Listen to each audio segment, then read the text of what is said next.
नमस्कार, स्वागत है आपका हमारे खास कार्यक्रम निर्जला एकादशी बरसेगी श्री हरि की कृपा में। और आपके साथ मैं हूं अंजलि भंडारी।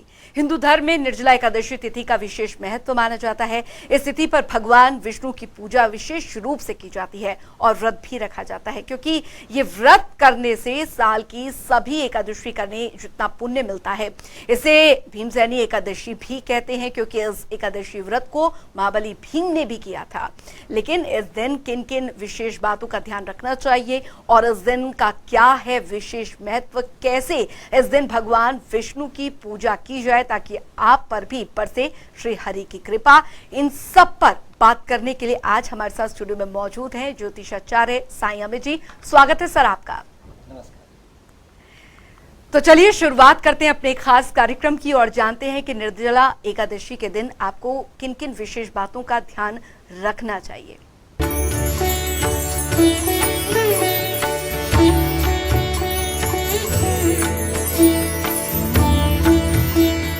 निर्जला एकादशी व्रत सभी एकादशी व्रतों में सबसे अधिक महत्वपूर्ण मानी जाती है। मान्यता है कि इस दिन किए गए दान पुण्य से महापुण्य की प्राप्ति होती है। एकादशी व्रत में मां लक्ष्मी और भगवान विष्णु की पूजा की जाती है।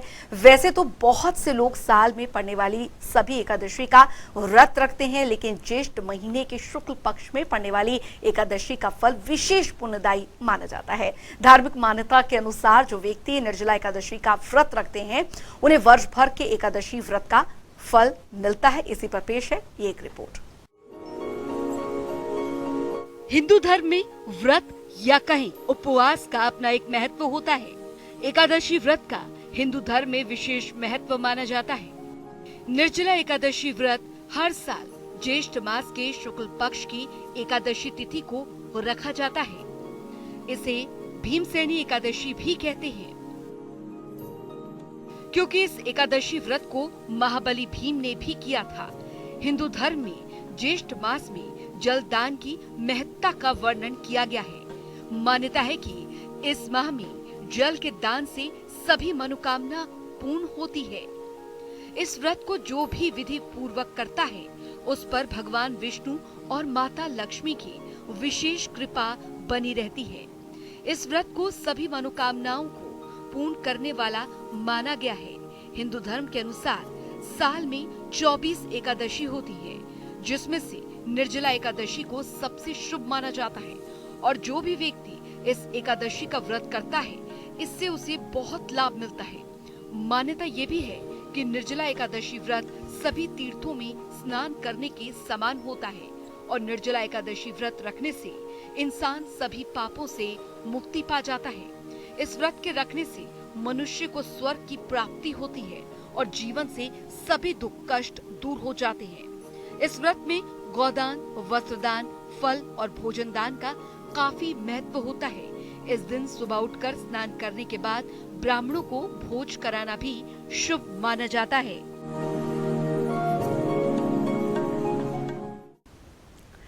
तो चलिए अब जानते हैं कि आखिरकार निर्जला एकादशी व्रत क्यों रखा जाता है, क्या है इस दिन का विशेष महत्व और कैसे आपको पूजा अर्चना करनी चाहिए आज के दिन।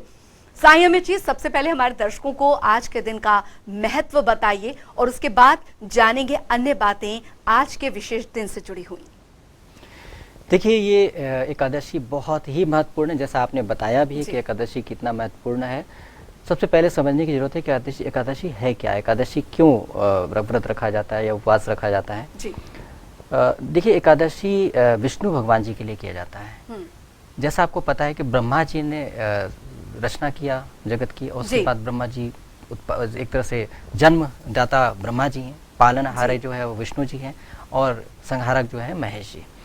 तो इसलिए क्या है कि जब आप इस जगत में हैं तो आपको विष्णु जी के साथ अच्छा तालमेल रखे, विष्णु जी का आशीर्वाद प्राप्त करते हुए अगर आप चलेंगे तो आपको ज़िंदगी में सब कुछ प्राप्त होगा। जैसे आपके इलाके में कोई एमएलए एमपी है, उसके साथ आपकी ट्यूनिंग अच्छी है, तो कभी कोई मुसीबत आई तो आपने उसके साथ बोला तो आपके बोलते ही काम हो जाएगा, क्योंकि आपकी ट्यूनिंग अच्छी है पहले से। लेकिन आपका कोई वास्ता नहीं है तो आपको हो सकता है रिक्वेस्ट करना पड़े, बहुत कुछ अप्रोच करना पड़े। तो इसीलिए विष्णु जी पालनहार हैं इस जगत के, उनके साथ अच्छा संबंध बनाने के लिए, उनके साथ रेगुलर अच्छी ट्यूनिंग बनी रहे, उसके लिए एकादशी व्रत करना ही चाहिए, हर व्यक्ति को करना चाहिए। एकादशी व्रत करने से एक फ़ायदा ये रहता है कि अगर एकादशी व्रत व्यक्ति रेगुलर कर रहा है, एकादशी व्रत जो है वो साल में 24 बार आता है। मतलब एक होता है कृष्ण पक्ष, एक होता है शुक्ल पक्ष। कृष्ण पक्ष में एकादशी आती है और शुक्ल पक्ष में एकादशी, मतलब तिथि जो होती है 10वीं होती है, उसके बाद एकादशी आती है, उसके बाद द्वादश आती है। तो एकादशी जो होती है वो तिथि वो एकादशी कही जाती है। तो हर तिथि का अलग अलग महत्व है। यदि आप रेगुलर करते हैं तो उसका भी बहुत पावरफुल है, बहुत महत्व है, और हर एकादशी का कुछ न कुछ विशेष गुण होता है। तो इसलिए क्या है कि आप सभी गुण को प्राप्त करते हैं। लेकिन कई बार क्या होता है, किसी मजबूरी की वजह से कई बार नहीं हो पाता है या संभव नहीं हो पाए, तो ऐसी स्थिति में ईश्वर ने ऐसा व्यवस्था कर रखा है कि इस एकादशी को थोड़ा कठोर बना करके ऐसा कर दिया है कि 12 महीने का जो है पूरा फल, मतलब 24 एकादशी का पूरा फल इसी एकादशी को प्राप्त हो जाए। तो इसीलिए इसको थोड़ा कठोर बनाया गया, और एकादशी से ज़्यादा कठोर है। इसमें बिल्कुल निर्जला, मतलब बिल्कुल जल भी नहीं लेना है। मतलब अन्न तो फल की बात तो कह लीजिए बिल्कुल लेना ही नहीं है, लेकिन जल भी नहीं लेना है, क्योंकि हर एकादशी में अन्न ग्रहण नहीं किया जाता है। अन्न ग्रहण करना मतलब बिल्कुल दोष लगता है। और ध्यान रहे कि अगर आप एकादशी नहीं भी कर रहे हैं तो भी एकादशी के दिन किसी भी तौर पे किसी भी तरीके से आप चावल ना लें। चावल और जौ, दो चीज़ बिल्कुल वर्जित है। ऐसा लेना मतलब मांसाहार जैसा इसको श्रेणी में माना जाता है एकादशी के दिन, बाकी दिन की बात नहीं कर रहे हैं। तो इसलिए ध्यान रहे कि एकादशी के दिन चावल और जौ तो बिल्कुल ना लें, चाहे आप एकादशी व्रत कर रहे हो या उपवास कर रहे हो या नहीं कर रहे हो। लेकिन क्या है कि अगर आपको साल भर संभव नहीं है, जैसे बहुत लोग ट्रैवल करते होते हैं, बहुत लोग बहुत ज़रूरी वजह से विदेश जा रहे हैं, कहीं कुछ कर रहे हैं, तो इच्छा बहुत है, तो ऐसे लोगों के लिए क्या है कि ये एकादशी कर लें। तो इससे क्या होगा कि और बिल्कुल कठोर करें, बिल्कुल जल भी नहीं लेना है। तो ऐसे करने से इनको बहुत फ़ायदा होगा। ऐसा इनको जैसे आपने बताया भी कि भीमसेनी एकादशी भी कहते हैं। तो भीमसेनी एकादशी क्यों कहते हैं, उसके लिए वजह ये है कि भीम जो बहुत पावरफुल थे, बहुत ही ज़्यादा शक्तिशाली थे। और शक्ति कहाँ से आती है? भोजन से और कसरत करने से। तो वो भोजन भी खूब अच्छा करते थे, कसरत भी बहुत अच्छा करते थे। लेकिन क्या है कि उनको जब एकादशी में चूंकि फास्टिंग करना होता है, तो अब फास्ट कर नहीं सकते थे, उपवास कर नहीं सकते थे, तो उनके लिए संभव नहीं हो पाता। तो जब संकल्प लेते हैं कि मैं साल भर एकादशी व्रत करूंगा, मैं उपवास करूंगा, तो संकल्प टूट जाता था उनका। तो बड़े ही दुखी थे, क्योंकि विष्णु जी के साथ उनका संबंध अच्छा हो ऐसा चाहते थे वो, लेकिन नहीं हो पा रहा था। ऐसे में उनको महर्षि व्यास जी ने उनको बताया कि देखो आप ऐसा करो कि एक एकादशी आप कर लो, निर्जला कठोर एकादशी कर लो, इससे आपको फल मिल जाएगा और आपको बाकी टाइम में खाने का मौका मिल जाएगा।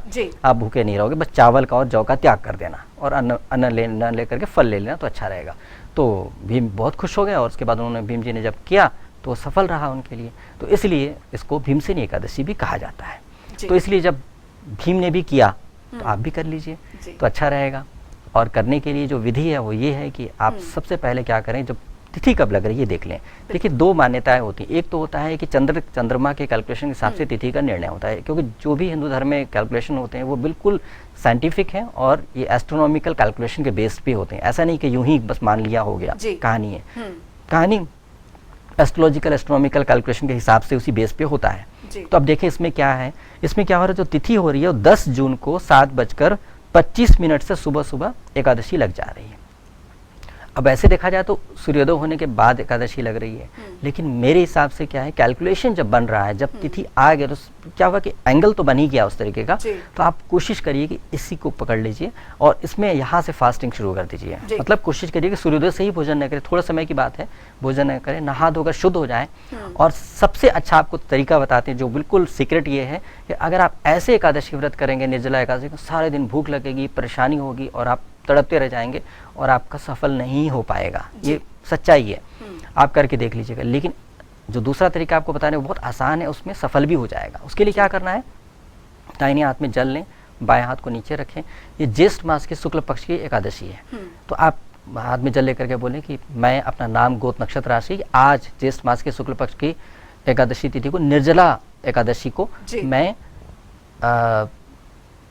व्रत करने का, उपवास करने का संकल्प लेता हूँ, ये लेती हूँ।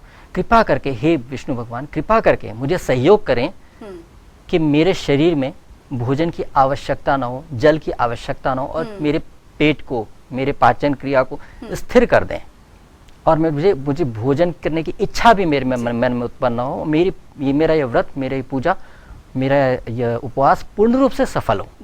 अगर आप उनको समर्पित कर देंगे, उनको बोल दें कि ये मैं अपनी देह, अपना तन, मन, धन और आत्मा आपको एक दिन के लिए समर्पित कर रहा हूँ या कर रही हूँ, कृपया करके इसको संभालें और सफल करें और अपना आशीष प्रदान करें। अगर आप उनको समर्पित कर दिए, उसके बाद बिल्कुल ध्यान मत दीजिए। तो इससे क्या होगा, ऑटोमेटिकली आप देखेंगे धीरे धीरे के पेट में थोड़ा गुड़ गुड़ गुड़ करके होगा, उसका पेट सेट हो जाएगा और फिर धीरे धीरे करके आप महसूस करेंगे आपको भूख ही नहीं लग रही, इच्छा ही नहीं हो रही है।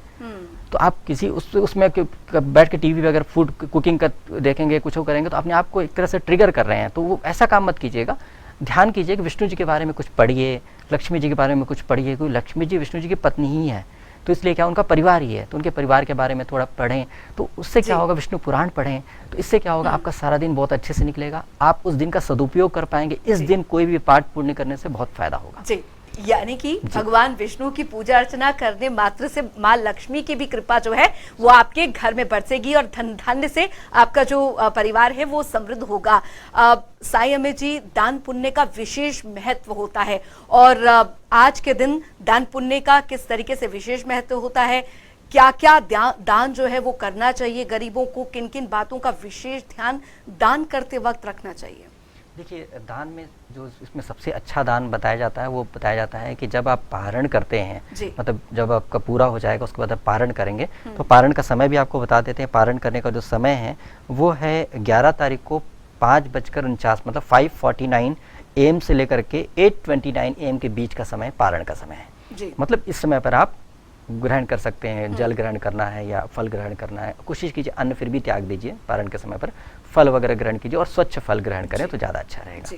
तो इससे आपका पारण होगा। लेकिन पारण करते समय बहुत अच्छा रहता है कि आप किसी ब्राह्मण को, योग्य ब्राह्मण को, जो ठीक से पढ़ता लिखता हो, ठीक से पूजा पाठ करता हो, ऐसे व्यक्ति को आप एक कलश जिसमें जल भरा हो, स्वच्छ जल भरा हो, और उसके ऊपर शक्कर रख करके, भर करके शक्कर रख करके उसको दान करेंगे, तो ये सबसे अच्छा दान इस एकादशी को माना जाता है। तो इसलिए आप ये काम करेंगे तो बहुत अच्छा होगा। देखिए, बहुत एक्सपेंसिव नहीं है, लेकिन उस वक्त की नज़ाकत है कि उसमें तो वही चाहिए, तो वैसी चीज़ दान करें। साथ साथ आप फल दान करें, बहुत अच्छा रहेगा। साथ में आप जो भी चीज़ देना चाहें चलेगा, लेकिन चावल दान ना करें। चावल दान करना या जौ दान करना, क्योंकि ये वर्जित है, तो इस दिन अवॉइड करें तो अच्छा रहेगा। क्योंकि आप देखिएगा कि अगले दिन आपका सूर्योदय की तिथि के हिसाब से, कुछ लोग सूर्योदय तिथि के हिसाब से मानते हैं, तो सूर्योदय के हिसाब से उस दिन अगले दिन एकादशी, जो जैसा मानता है उसके हिसाब से एकादशी वो हिसाब से करता है। लेकिन मेरे विचार से तो जो वैज्ञानिक तौर पे जो साइंटिफिकली आता है कि चंद्रमा कैलकुलेशन, उसको लेना चाहिए, वो ज़्यादा अच्छा, क्योंकि आपको ग्रह नक्षत्र के कैलकुलेशन और एंगल के हिसाब से ही आपके बॉडी पर और आत्मा पे प्रभाव पड़ता है। तो उसको ज़्यादा तरीके से, हाँ आपको त्यौहार मनाना है तो ठीक हो, तो सेलिब्रेट करना है ना, बस एंजॉय करना है। एंजॉय करने के लिए आप मान लीजिएगा हाँ ठीक है, ताकि कन्फ्लिक्ट ना हो, एक दिन डिसाइड करने में आसानी हो जाती है। लेकिन जब आपको बेनिफिट्स लेने हैं तो आप कैलकुलेशन पे ज़्यादा ध्यान दीजिए। तो यहाँ बेनिफिट्स की बात है, तो इस तरह से आप कर लें तो अच्छा रहेगा। तो उसमें क्या है कि चूंकि एकादशी उसमें पर जो है वो चल ही रही है और उसमें पारण कर रहे हैं आप, तो उसमें पर चावल तो दान बिल्कुल ना करें, क्योंकि आप जिस ब्राह्मण को देंगे उसके जीवन में आप बुरा करेंगे, एक तरह से मांस का दान करने जैसा हो जाएगा। तो इसलिए इसको अवॉइड करें। आप फल दान करें उस दिन, चूंकि गर्मी का मौसम है इसलिए छाता दान करना बहुत अच्छा रहता है। पादुका दान करें, मतलब पैर में चप्पल पहनने के लिए उसको ऐसा दे से गर्मी से बच सके, ऐसी चीज़ नहीं गरम गरम रहे उसके पैर में, कठोर सा ऐसा नहीं, मुलायम सा हो जिसमें उसको धूप में चलने में आसानी हो। तो ऐसी चीज़ें जो गर्मी के, चूँकि गर्मी का मौसम है, जून तो गर्मी का मौसम ही होता है ना, ज्येष्ठ मास सबसे ज़्यादा गर्मी पड़ती है। तो गर्मी से बचने के लिए जो भी चीज़ अच्छी हो सकती है, जैसे जल हुआ, शक्कर हुआ। शक्कर का मतलब क्या है, ग्लूकोज। जब आपको चक्कर आने लगता है, बाहर डिहाइड्रेशन होता है, तो आप पानी और ग्लूकोज लेते हैं तो बहुत तेज़ी से आराम मिलता है। जितने लोगों को डिहाइड्रेशन हो रहा है उनको यही होता है, इलेक्ट्रॉल ग्लूकोज वगैरह पिला के ठीक किया जाता है। तो ये पहले से ही हमारे विद्वान लोग जानते थे, ऋषि मुनि, और उन्होंने पहले से ही बता रखा है इस तरह से ऐसा करने के लिए। तो आप ऐसा करेंगे तो बहुत ही फ़ायदा होगा। साथ साथ एक बात का और ध्यान रखें कि इस दिन अगर आप चाहें तो आप वृक्ष का दान भी कर सकते हैं, वृक्ष लगा सकते हैं, उससे फ़ायदा ही होता है। गर्मी के मौसम में ऐसा करने से क्या होता है कि आप धरा को एक तरह से पवित्र भी कर रहे हैं, पॉल्यूशन फ्री भी कर रहे हैं, और एक तरह से किसी को उस छाया से लोगों को फ़ायदा भी होगा। तो आप एक तरह से अपने जाने के बाद 100 साल तक भी आप एक अच्छा काम करके जा रहे हैं, 100 साल तक भी उसका पुण्य आपको मिलता रहेगा। तो ये भी बहुत ज़रूरी किस तरह से आप करें। और साथ साथ क्या है कि आपको इस बात का ध्यान रखें, विष्णु जी को क्या प्रिय है, इस बात का ध्यान है। विष्णु जी को तुलसी दल बहुत प्रिय है, तुलसी जी उनको बहुत प्रिय हैं। तो क्या है कि अगर आपको जब पारण करके सबसे पहले क्या ग्रहण करें, तो आप देखिए सबसे पहले ये करिए कि तुलसी दल, आप तुलसी जी से हाथ जोड़ के विनती करें, हे हरि प्रिया तुलसी जी, कृपा करके एक पत्रक प्रदान करें, मुझे श्री हरि विष्णु जी को प्रदान करना है। तो आप ऐसे करके उससे विनती करके हाथ जोड़ के प्रार्थना करें, और उसको नाखून से ना तोड़ें, ऐसे करके, मतलब नाखून न टच हो, ऐसे करके बड़े प्यार से एक हाथ से पकड़ें और धीरे से छोड़ दें, क्योंकि ये पूरे पेड़ हिलना नहीं चाहिए, बहुत शांति से उसको खींच ले, उसके बाद उसको धो लें, उसके बाद गंगा जल से धो लें, उसके बाद उस पत्ते को रखें, उसके बाद ऊपर शहद डालें। शहद भी नेचुरल होना चाहिए, मतलब प्राकृतिक शहद कहीं से इंतजाम कर लें। उसके बाद ऊपर तिल डालें। ये जो भोग है वो विष्णु जी को बहुत प्रिय है। देखिए, विष्णु जी आपके भोजन से पेट भरेगा ऐसा नहीं है, विष्णु जी को कोई कमी नहीं है। ये भोग एक तरह से आप अपनी भावना अर्पित कर रहे हैं उनको। तो उससे क्या होगा, जब उनको आप चढ़ा करके उनको भोग अर्पित करें, उसके बाद पारण करने के लिए सबसे अच्छा रहेगा कि उस तुलसी दल को लेकर के, पत्र को लेकर के आप, मतलब पत्ते को लेकर के अपने जीभ पे रखें, दांत में नहीं लगना चाहिए, और उसको निगल लें। तो इस तरह से आपका पारण हो जाएगा। उसके बाद आप जल लें, उसके बाद दूध लें, जो भी लें। दूध लेना है तो गाय का दूध लीजिएगा, जिसको आजकल A2 मिल्क भी कहते हैं, वो लें। ऐसे शुद्ध चीजें लेकर के और शुद्ध भोजन करते हुए करें तो उसका बहुत अच्छा होगा।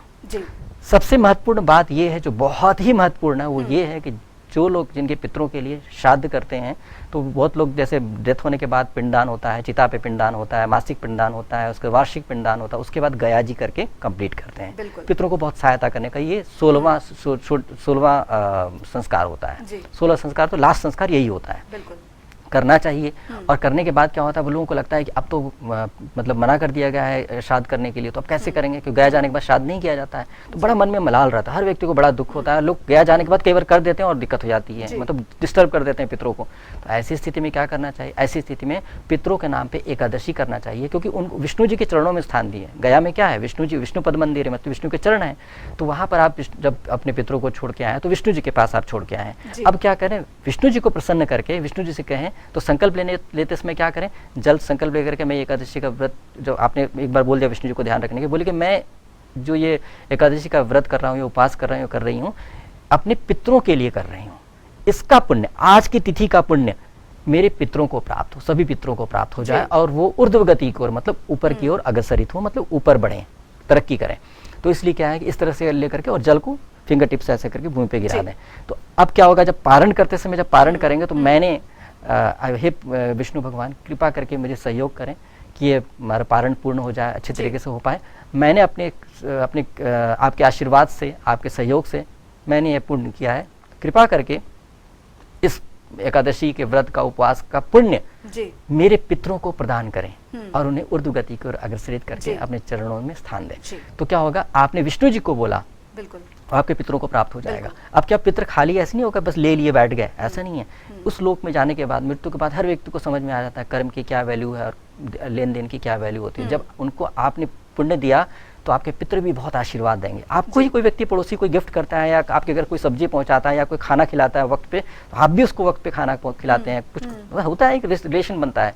तो इस तरह से आपके पितर भी आपको ब्लेसिंग्स देंगे, और जो ब्लेसिंग्स मिलेगी उससे आपके जीवन में हर चीज पॉजिटिव होनी शुरू हो जाएगी। तो ये बहुत पावरफुल चीज होता है। अगर आपको ऐसा लगता है पितरों के लिए आप कुछ नहीं कर पा रहे हैं, तो आप ये करा करें, तो इससे बहुत फायदा होगा। इस दिन आप श्रीमद् भगवद गीता का पाठ करना भी बहुत अच्छा होता है। इस दिन आप खाली बैठे हैं, पूरे दिन आप फास्ट कर रखे हैं, बहुत काम करने से आपको भूख लगेगी, प्यास लगेगी, तो कोशिश करें कम से कम शारीरिक कोई व्यायाम करें या कुछ काम करें, और इस दिन पाठ करें। विष्णु पुराण पढ़ सकते हैं, साथ साथ श्रीमद् भगवद गीता का पाठ श्लोक संस्कृत में जो है वो पढ़ें तो ज़्यादा अच्छा रहेगा। नहीं आता है तो ऑडियो लगा करके उस पर ध्यान दें। दिमाग नहीं लगाइएगा, क्योंकि आपका दिमाग गीता के गुण ज्ञान को समझ पाने में सक्षम नहीं है। जैसे होता है एक मटके का पानी एक गिलास में नहीं डाला जा सकता, उसी तरह आपका मस्तिष्क जो होता है बहुत छोटा है। तो सबकॉन्शियस माइंड सब समझता है। तो सबकॉन्शियस माइंड छोटा तो छोटा है, लेकिन बहुत पावरफुल होता है और हर बात को समझने की क्षमता रखता है किसी भाषा में। तो इसलिए आप जब पढ़ेंगे या सुनेंगे तो आपका सबकॉन्शियस माइंड सुनेगा और आपका भी उद्धार होगा, और आपकी आत्मा का उद्धार, आप पड़ोसियों का भी, मतलब जो आसपास बैठे हैं आपके, उनका भी उद्धार होगा। तो बहुत अच्छा रहेगा। इस दिन का पूर्ण सदुपयोग करिए और पूरा फायदा उठाइए, और जो लोग नहीं कर पाते हैं, उनको मलाल रहता है, वो भी करके पूरा फायदा उठाएं। बिल्कुल। तो आज के दिन का विशेष महत्व साईं अमित जी ने बहुत अच्छे से समझाया हमारे दर्शकों को। लेकिन साईं अमित जी, अगर ये भी कहा जाता है कि अगर आप व्रत करने में, उपवास करने में असमर्थ हैं, तो फिर आपको वो व्रत या उपवास रखना नहीं चाहिए। लेकिन ऐसे में अगर कोई घर परिवार है जहाँ पर गृह कलेश काफी चल रहा है, या सुख शांति जो है वो नहीं बनी हुई है, तो आज के दिन क्या उपाय हैं उन ऐसे परिवारों के लिए? देखिए, हम बताएं कि बहुत इंटरेस्टिंग बात यह है कि ये 24 एकादशी का फल है। मान लीजिए आपके घर में कोई एक सदस्य है जो बहुत ही परेशान, दुखी और हमेशा चिड़चिड़ करना, लड़ाई करना, दुखी है। आप एकादशी का व्रत करिए कि इसकी आत्मा में शांति आ जाए, इसका उद्धार हो, इसके मन में जो भी बुरे विचार हो रखे हैं वो हट करके अच्छे विचार आ जाएं, मतलब इसकी आत्मशुद्धि हो जाए, इसके मन में शुद्धि आ जाए। इसको देख के बुरा लगता है लोगों से, कई लोगों को होता है ना, पड़ोसी ने गाड़ी खरीद लिया उसको जेलस फील हो रहा है, अरे क्यों हो रहा है भाई, तुम्हारा नंबर आएगा, तुमको भी मिल जाएगी चीज, तुम ऐसी मेहनत करो तुमको भी प्राप्त हो जाएगी। ऐसा ही हर व्यक्ति को मिलती है हर चीजें उसके कर्म के हिसाब से, इसलिए किसी से जलन नहीं करनी चाहिए। किसी व्यक्ति को महसूस होता है ऐसा, ऐसे लोगों के लिए क्या है, ऐसे लोगों के मन में शुद्धि विचार आ जाए, अच्छे विचार आ जाएंगे, उसको बुरा नहीं लगेगा। तो इसलिए क्या है कि उसके लिए आप अगर संकल्प करके पाठ कर लें और उसको भोग दे दें, मतलब जब पारण करके उसके बाद विष्णु जी को चढ़ा करके जब पत्रक चढ़ाते हैं उसको भी कहें कि भाई तुम बिना दांत में लगाए हुए ग्रहण कर लो, तो कई पत्ते चढ़ाने, परिवार के सदस्य सभी को दें।